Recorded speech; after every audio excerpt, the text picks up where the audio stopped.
তো রামচরিতমানসে খুব সুন্দর প্রসঙ্গ আছে। দশরথ রাজা রাজসভার মধ্যে সিংহাসনে বসে আছেন, পুরো সভা ভরে আছেন। আর দশরথ রাজা যে মুকুটটা পড়েছিলেন সে একটু বাঁকা ছিল, সিংহাসনে বসে পড়েছেন।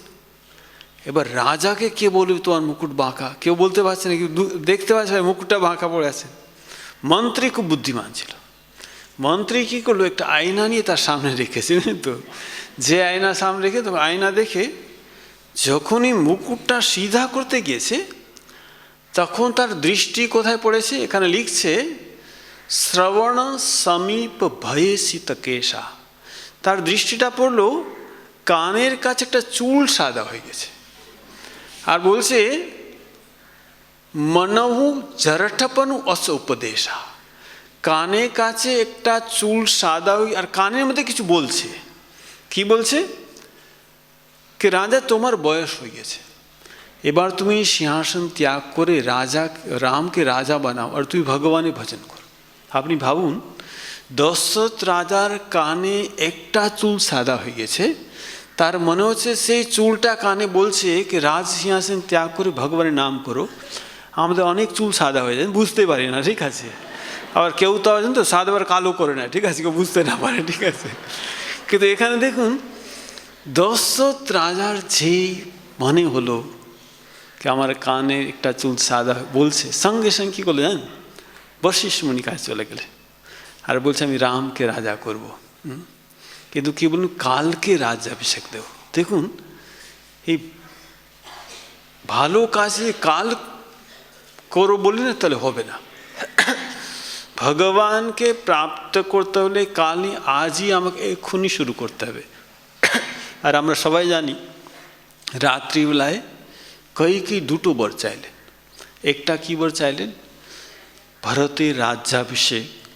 আর দ্বিতীয় বর চাইলেন তাপস বেশ বিশেষ উদাসী 14 বর্ষ রাম বনবাসী। 14 বছর রামের বনবাস তিনি চাইলেন। আর আমরা সবাই জানি কি দশরথ রাজা তাকে অনেক বোঝাবার চেষ্টা করেছে। এখানে দেখুন যেই দশরথ রাজা ঠিক করলেন আমি কালকে রামকে রাজা করব, দশরথ রাজা কী করেন, বশিষ্ঠ মুনিকে বলছেন আপনি আজকে গিয়ে রামকে বলুন কালকে ও রাজা হবে। তো এখানে বলছে যখন বশিষ্ঠ মুনি রামের কাছে গেলেন, বলছে তুমি রাজা হবে। তো এখানে রামচরিতমানস বলছে ভগবান রাম বলছে আচ্ছা ভরত কেন রাজা হবে না? বলছে না, আমাদের নিয়ম আছে যে বড় হয় না তারাই রাজা হয়। তখন বলছে রামকে দেখুন আমাদের তো প্রায় কাছাকাছি জন্ম হলো, আমাদের একসঙ্গে গুরুকুলে গেলাম, একসঙ্গে আমরা পৈতে হলো, একসঙ্গে বিয়ে হলো, আর আমি রাজা, আমার ভাই ভরত রাজা হবে না? বশিষ্ঠ মুনি বলছে দেখো আমাদের নিয়ম আছে বড়রাই রাজা হয়। রাম বলছেন কি দেখুন আপনি আমাকে বড় করতে চাইছেন, তো যদি আমি অযোধ্যার রাজা হই সবাই কি বলবে আমি অযোধ্যার রাজা, কিন্তু যদি ভরত অযোধ্যার রাজা হয় তার সবাই কি বলবে যিনি অযোধ্যার রাজা তার আমি বড় ভাই। মানে যদি আপনি ভরতকে রাজা করবেন তা আমি আরও বড় হব, ঠিক আছে। আপনি আমাকে রাজা করলে সবাই বলে অযোধ্যার রাজা, কিন্তু ভরত রাজা বলে সবাই কী বলবে আমি অযোধ্যার রাজা, তার আমি বড় ভাই, ঠিক আছে। দেখুন এই হচ্ছেন ভগবান রাম। কিন্তু যেই দশরথ রাজার কাছে কইকেয়ী চেয়েছেন, আর দশরথ রাজা কইকেয়ী অনেক চেষ্টা করেছে, কইকেয়ী মানেনি। রাম রাম করতে করতে দশরথ রাজা শরীর ত্যাগ করেছেন। বশিষ্ঠ মুনি, ভরত আর শত্রু তার মামার বাড়ি গিয়েছিলেন, তাকে ডাকার জন্য বশিষ্ঠ মুনি সেবক পাঠালেন, বলুন কিছু বলবে না, কেন ডেকেছি শুধু বলুন গুরুজি ডেকেছেন। ভরত আর শত্রুঘ্ন এসছেন, ভরত যখন এসছেন দেখছেন, আর এখানে তো ভগবান রাম যখন বলছে বনে যাব, লক্ষ্মণ বলছে আমিও সঙ্গে যাব, সীতা বলছে আমি যাব, রাম লক্ষ্মণ সীতা সবাই কাঁদছে, তারা সবাই পেছনে পেছনে গিয়েছেন। কিন্তু ভগবান শ্রীরাম তমসা নদীর কিনারে রাত্রি বাস করেছেন, সবাই শুয়ে পড়েছেন, রাম লক্ষ্মণ সীতা ছেড়ে চলে গেছেন, সবাই কাঁদতে কাঁদতে ফিরে এসছেন। এবার যখনই ভরত ঢুকছেন অযোধ্যাতে কেউ তার সঙ্গে কথা বলছে, সবাই ভাবছে কইকেয়ীর ছেলে রাজা হবে, আর নিশ্চয়ই তারও মত আছে। ভরত এসে মাতা কৈকেয়ীর কাছে যাচ্ছেন, কৈকেয়ী তো খুব আনন্দ, সে তো তার সোনার থালি দিয়ে তার আরতি করেছেন।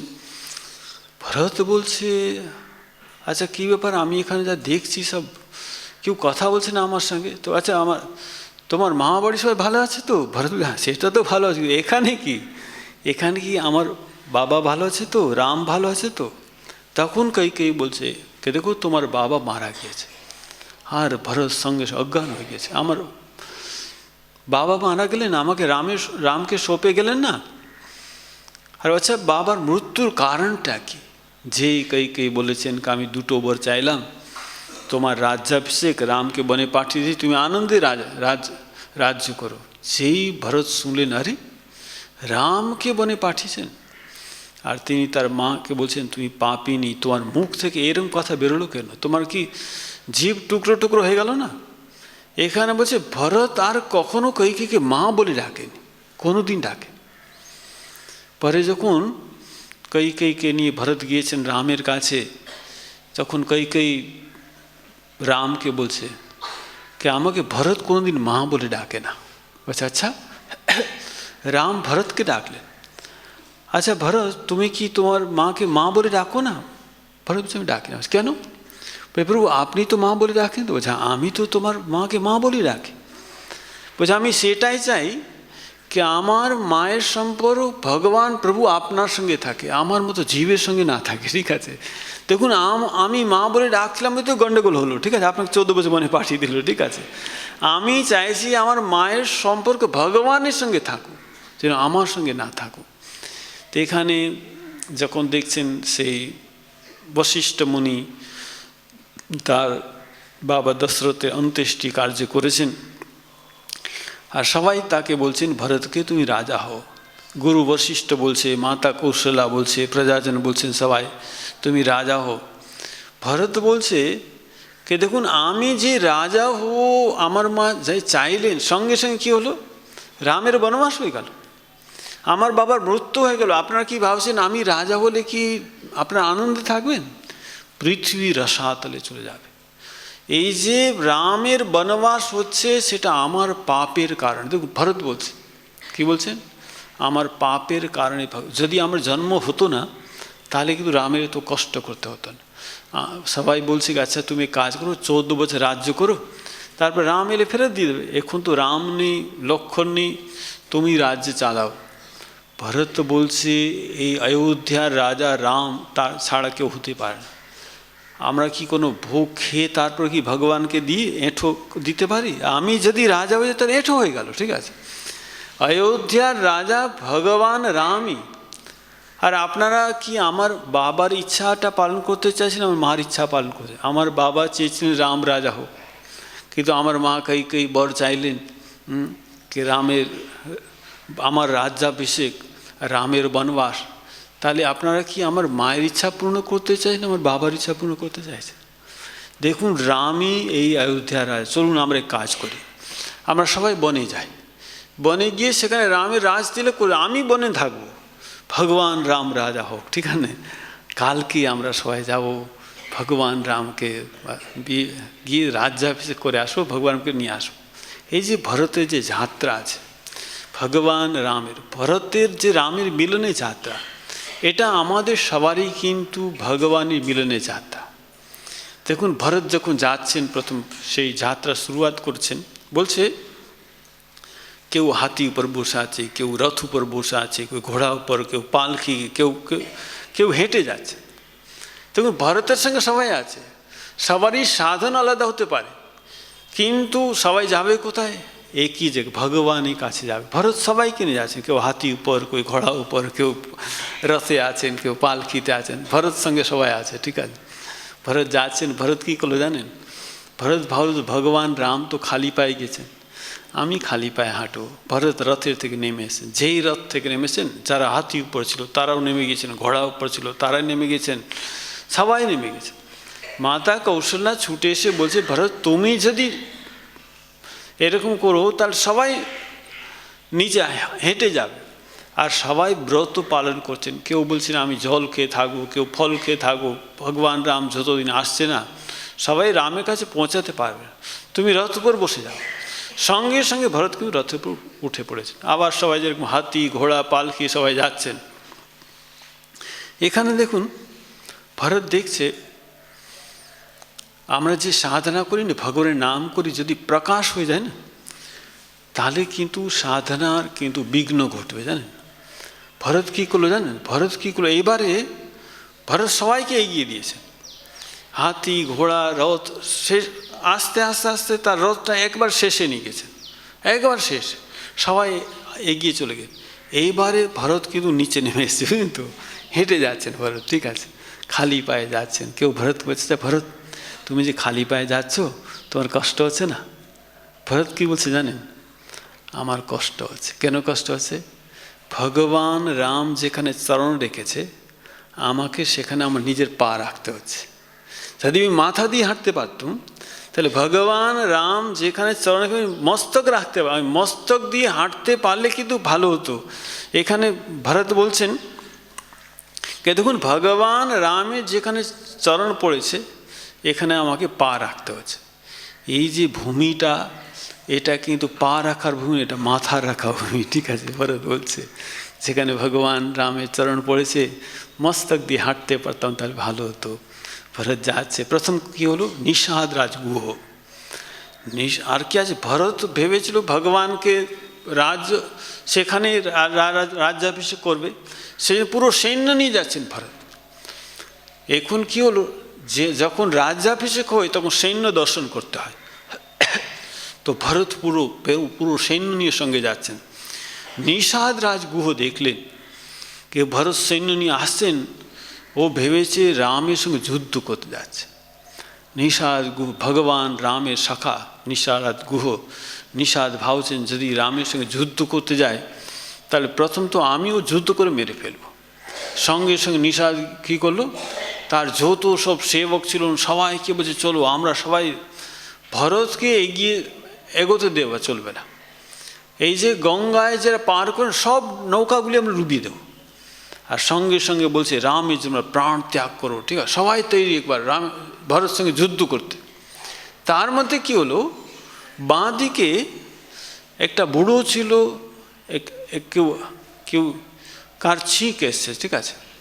যে ছিঁক এসছে তখন একটা বুড়ো বলছে বাঁ দিকে যখন এই যে ছিঁক এসছে, মানে ভরত কেউ যুদ্ধ করতে যাচ্ছে না, ভরত রামকে মানাবার জন্য যাচ্ছে। আগে থেকে আপনার খোঁজ নিন, কারণ খামাখা যুদ্ধ করে লাভ নেই।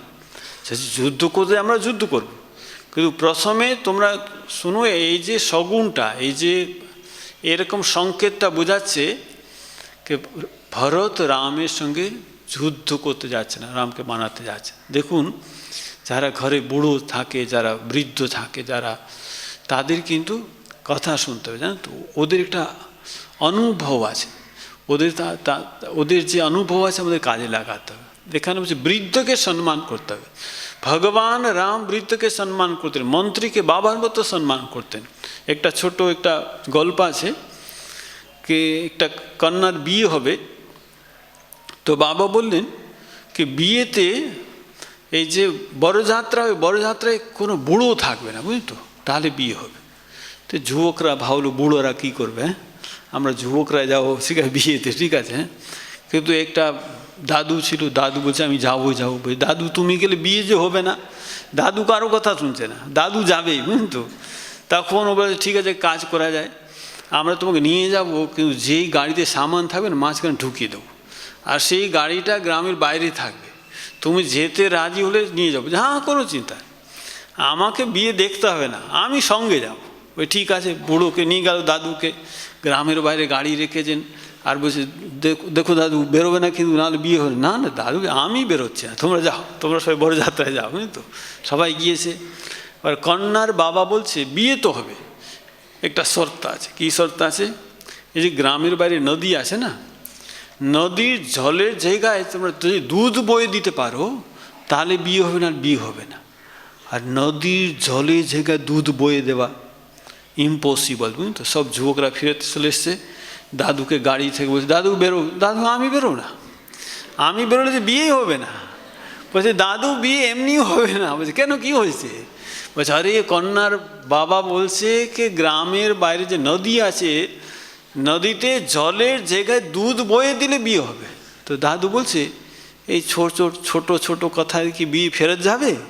ওই ছোটো কথা, ওই খুবই ছোটো কথা, কী করতে হবে? কিছুই করতে হবে না, তোরা সেবককে পাঠিয়ে দাও, বলো দুধের ব্যবস্থা হয়ে গেছে, তোরা নদীর পানি খালি করো, আমরা দুধ বয়ে দেবো, ঠিক আছে? এবার নদীর পানি জল তো খালি হবে না, আর দুধ বয়ের প্রশ্নে আসছে না। যুবকের ভীষণ উৎসাহ, জানেন তো, সঙ্গে সঙ্গে চলে গেল, ঠিক আছে, গিয়ে বলছে আমরা দুধের ব্যবস্থা করে ফেলেছি, আপনার নদীর জল খালি করুন। তখন কন্যার বাবা বলছে, ভাবছে নিশ্চয়ের মধ্যে কেউ বুড়ো আছে, বুঝলি তো, তাহলে হতেই পারে না।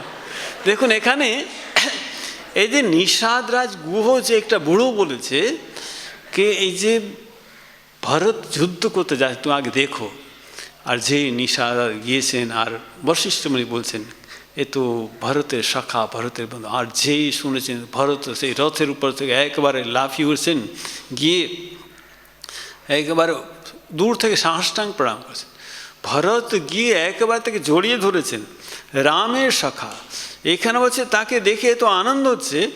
এখানে রামচরিতমানসে খুব সুন্দর বলছে যে দেখো রাম রাম কহি যে জমু যাহি, মানে যদি কেউ মনে করুন হাই তুলতে তুলতে রাম করে, তাতে বলছে তার সব পাপ চলে যাবে। রাম রাম কহি যে জমু যাহি, তার বলছে পাপ চলে যায়।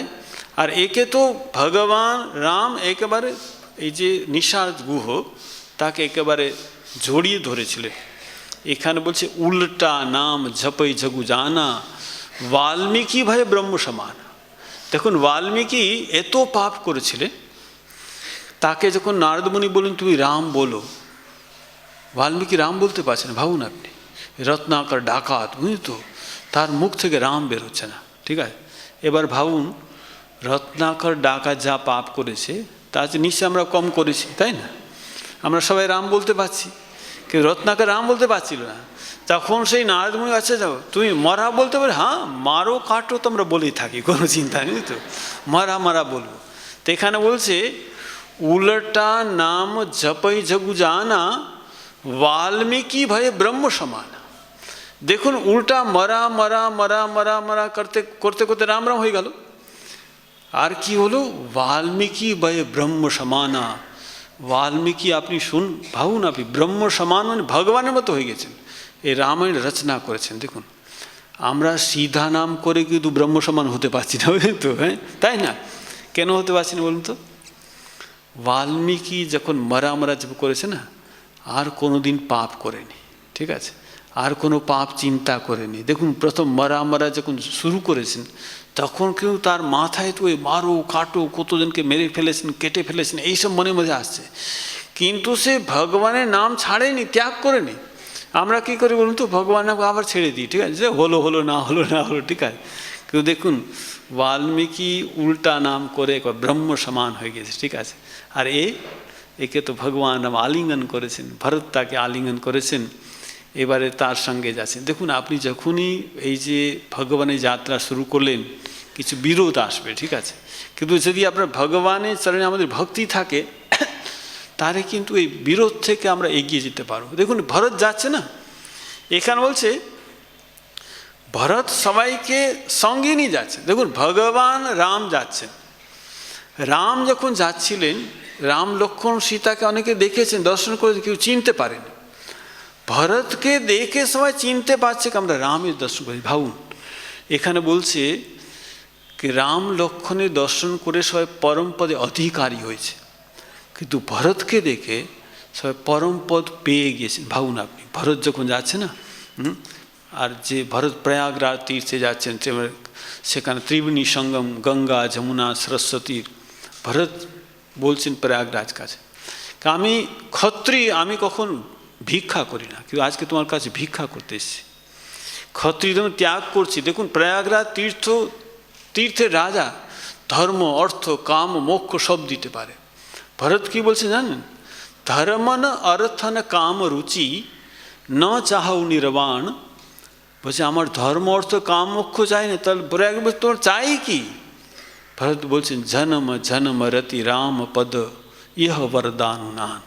আমি যেন জন্মে জন্মে ভগবান রামের চরণে ভক্তি থাকে, আর কিছু, এটা শুদ্ধা ভক্তি বলে। দেখুন ঠাকুর কথামৃতে বারবার শুদ্ধা ভক্তি কথা বলছে।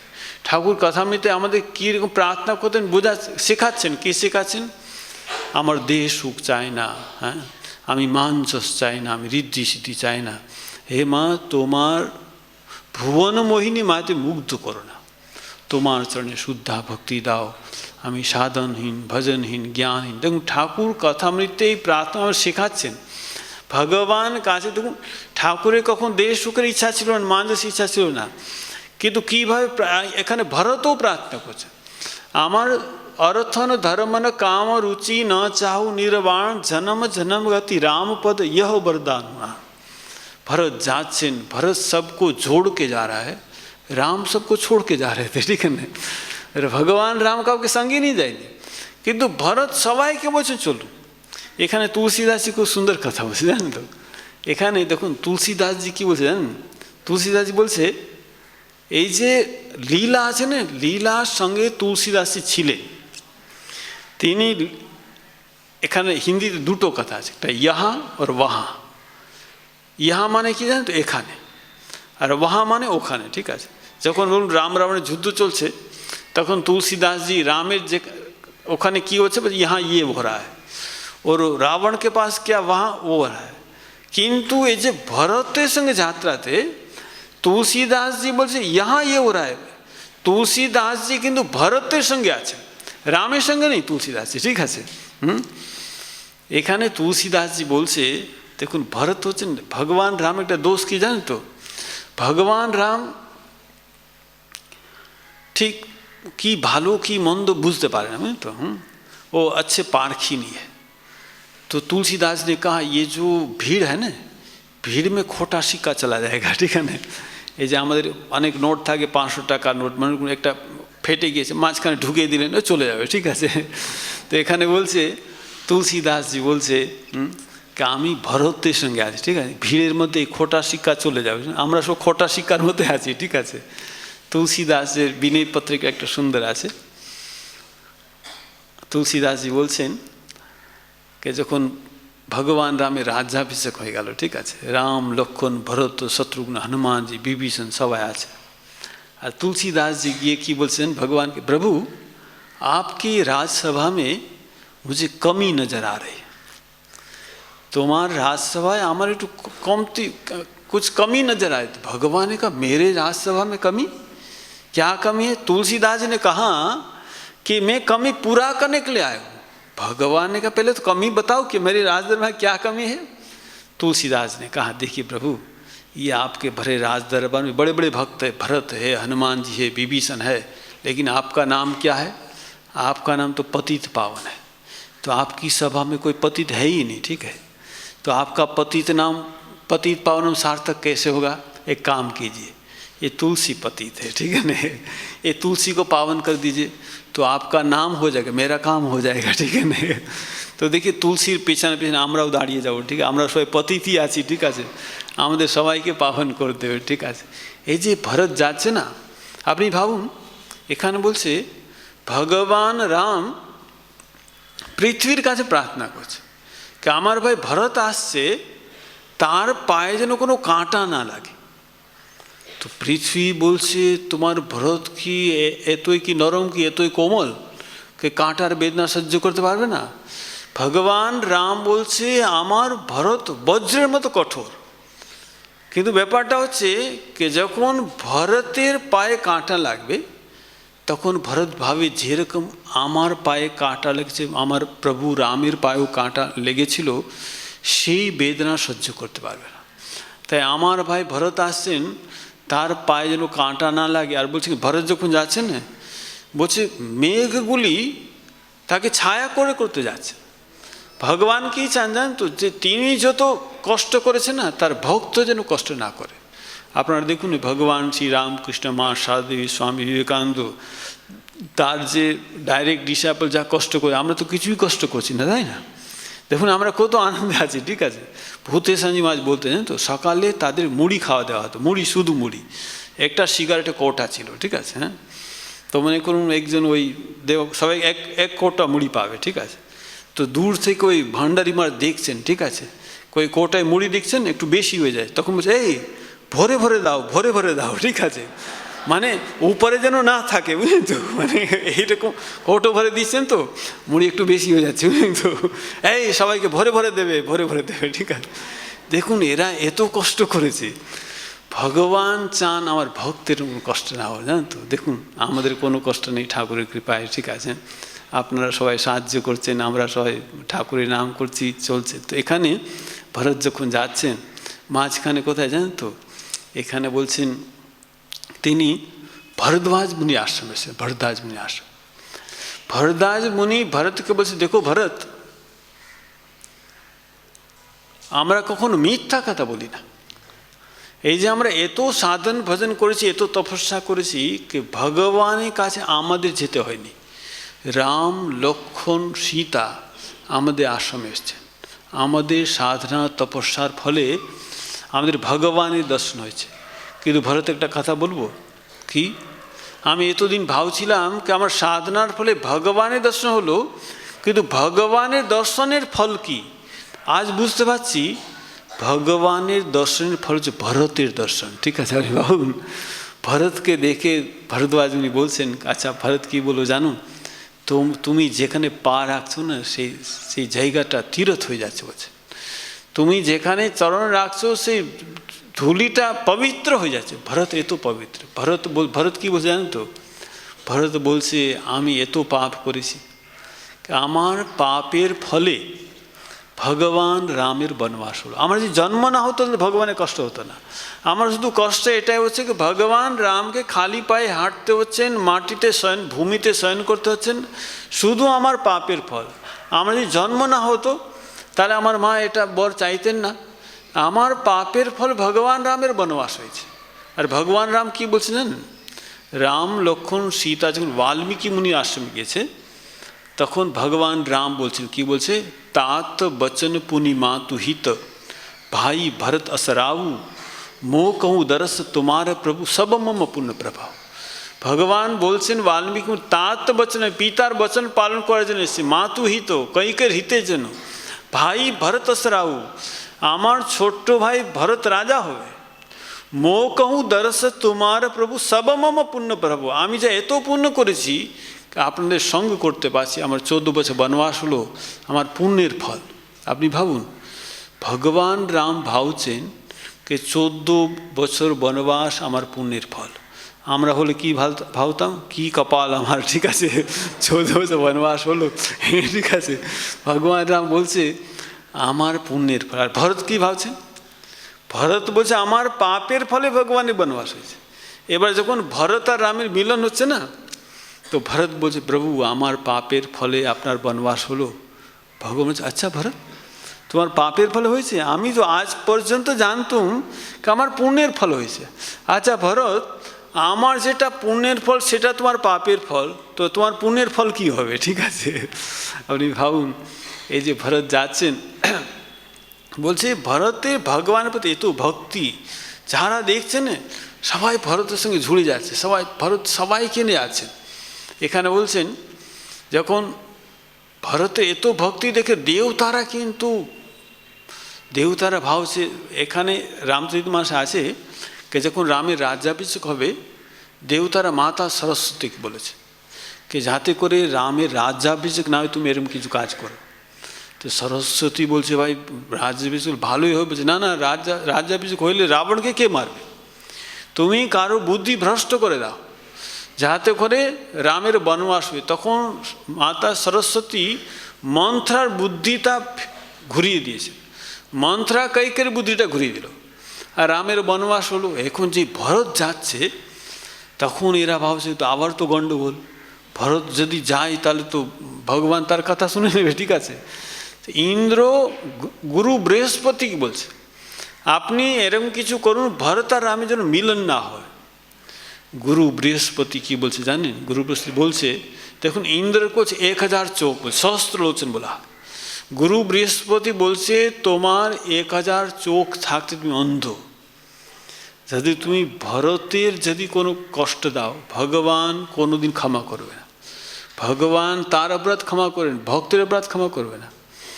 এখানে বলছে জগ জপু রাম, রাম জপু যেই। দেখুন পুরো জগৎ রাম রাম করছে, কিন্তু এখানে বলছে ভগবান ভরত ভরত করছে।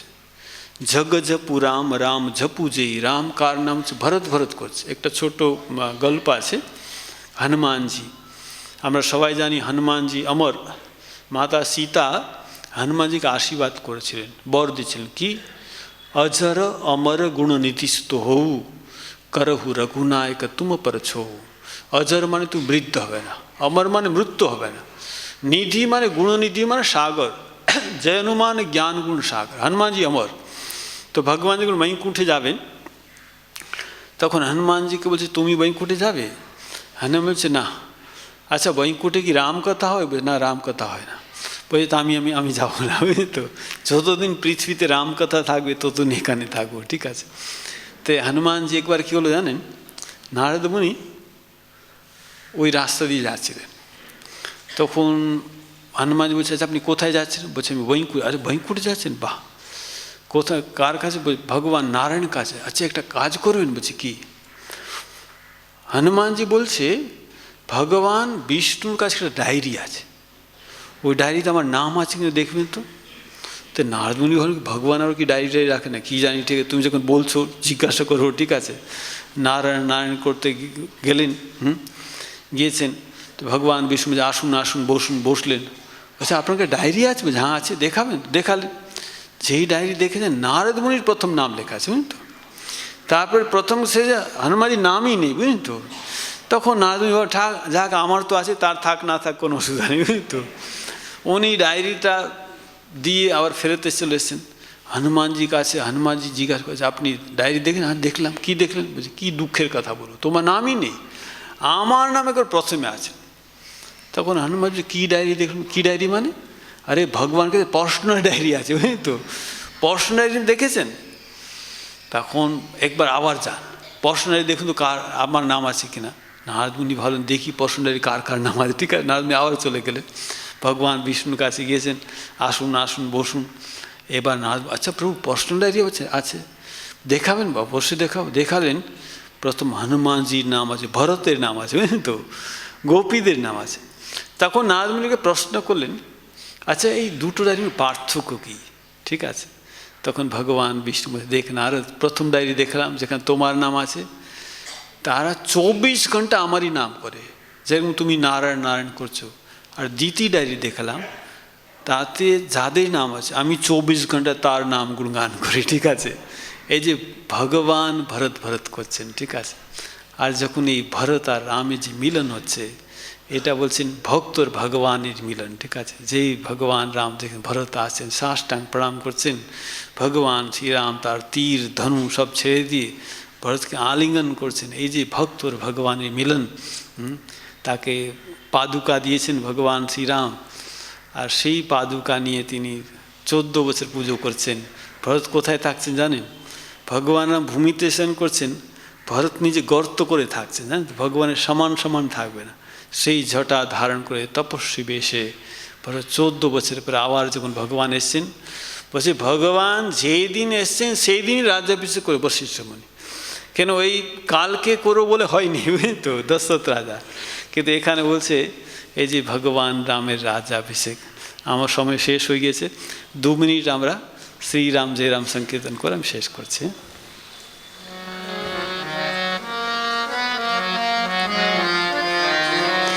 শ্রীরাম জয় রাম জয় জয় রাম, শ্রীরাম জয় রাম,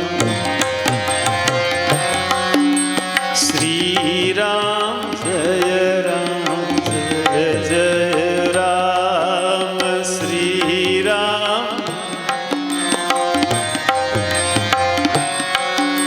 শ্রীরাম জয় রাম জয় জয় রাম,